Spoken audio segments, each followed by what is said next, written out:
Hello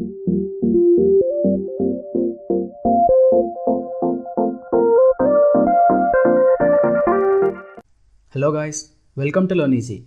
In this tutorial, you are going to learn a simple trick by which you can solve a question from inequalities in just 30 seconds.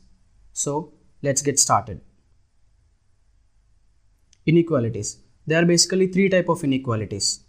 The inequalities without repetition and the one with repetition and coded inequalities. First, to solve the inequalities, there is a simple trick you need to remember. Inequalities deal with 5 symbols. The greater than symbol, the less than symbol, the equal to, the greater than or equal to, or the less than or equal to. First, you need to visualize these symbols as directions. So how are we going to do that? First, consider the symbol greater than. You visualize this as an arrow pointing towards right. Consider P is greater than Q. Then visualize this as P is moving towards Q. The same goes with the less than symbol. Consider this less than symbol as an arrow pointing towards left. If P is less than Q, then Q is moving towards P. You need to visualize this. And the second important thing is that whenever we see the symbol greater than or equal to, consider the equal to symbol as an extra luggage. Now let's see the question. If P is greater than or equal to Q, P is moving towards Q with an additional luggage. And the same goes with less than or equal to. If P is less than or equal to Q, Q is moving towards P with a luggage. Now let's look at some of the questions. The type 1, inequalities without repetitions. The inequalities question will look like this. First, there will be statements. And next, some conclusions, and there will be options. The options are only 1 is true, only 2 is true, either 1 or 2 can be true, nor 1 or true, and both 1 and 2 are true. First, let's visualize the question. G is going towards R, and from R to O, from O to S, so from S to Y, and from P it's coming towards Y, and the same comes with F. F is coming towards P. Now, let's see the conclusion.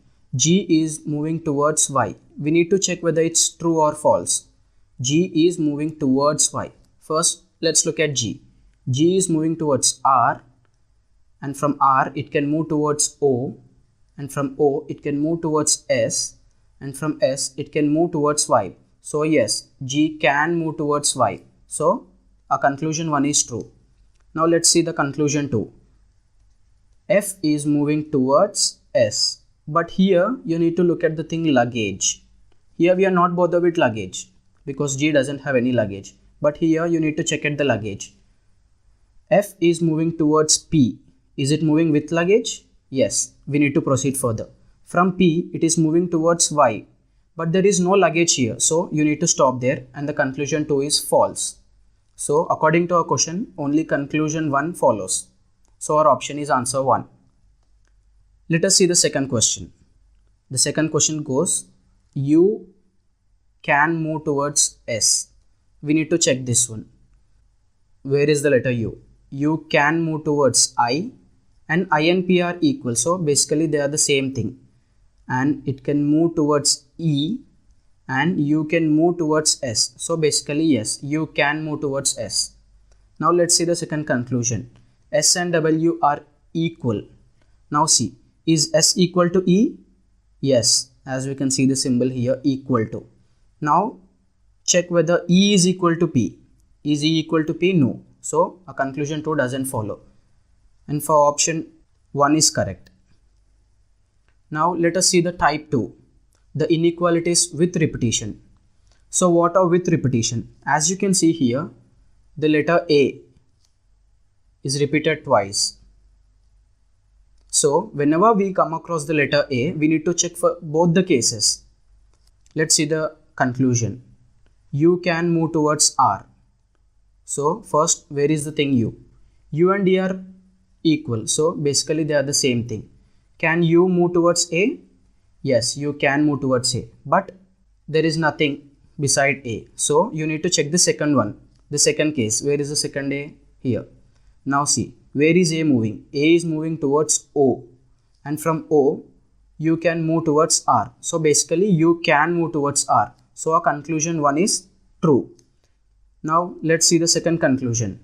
Can D move towards O? So first check where is D. D can move towards A and there is nothing beside A, so you need to neglect this case. And where is another A? Yes, here. A can move towards O. So D can move towards O and our conclusion 2 is also true. So for question 3, both 1 and 2 are true. So complementary pairs. Complementary pairs is a special case of inequalities. So how to determine whether a question is complementary pair or not? Look at the options F and K, F and K. Whenever the options are similar, it's complementary pair. See, now look at the options. F is equal to K, F is greater than K. Both are not possible. Either F can be equal to K or F should be greater than K. So these are the complementary pairs or cases. Now let's look at the conclusions. F is equals to K. See, where is F? F is equals to P. P is equals to N. So there is nothing here. So this is an invalid case. Now let's look at the second F. F is equals to L. L is equals to K. So yes, F is equals to K. So conclusion 1 is true. Now let's look at the conclusion 2. F can move towards K. Now let's see. F can move towards L and L and K are equal. So F can move towards K. So conclusion 2 is also true. But that doesn't mean that both conclusion 1 and 2 are true, because this is AND. Remember our cases?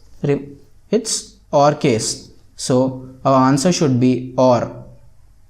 Either conclusion 1 or conclusion 2 is true. Now there are some questions. Test yourself. We'll be giving 1 minute time. Please pause the video and test yourself. Okay, now let's find out the answers. Our first conclusion says P should travel to U with luggage. See, P is traveling towards U with luggage. First let's check where are P. There is only one P. So can P travel towards Q with luggage? Yes, it can. And Q and R are equal. So let's check from here. Can P travel towards S? It can travel, but there is no luggage. So this is not possible. So our conclusion 1 is false. Let's check the conclusion. Q is traveling towards U. Q and R are equal. So let's check from R. From R, can we travel towards S? Yes. And from S to U. So basically Q can travel from U. Our conclusion 1 is false and conclusion 2 is true. So option 2 is the correct one. Now let's see the second question. A conclusion says K should travel to T. Can K travel to T? There are basically two Ks, the first K and second K. First let's look at the first K. K and J are equal. So from J, is it going anywhere? So no, this is not this is an invalid case. Let's check from this K. From K, can we travel towards L? Yes. And from L, here is another L. Can we travel towards T? Yes. So basically from K, we can travel towards T. So this is a valid case. Conclusion 1 is true. And let's check the second conclusion. From H, he should travel to L with luggage. Now where is H? H is here. From H, he is traveling towards J, but there is no luggage. So this is not possible and conclusion 2 is false. So for our question, only 1 is true. For additional practice questions, download the PDF in the description. Click here for the next part of inequalities, that is the type 3, the coded inequalities. Thanks for watching the video. Please subscribe to the channel and hit that bell icon for more updated videos. Thank you.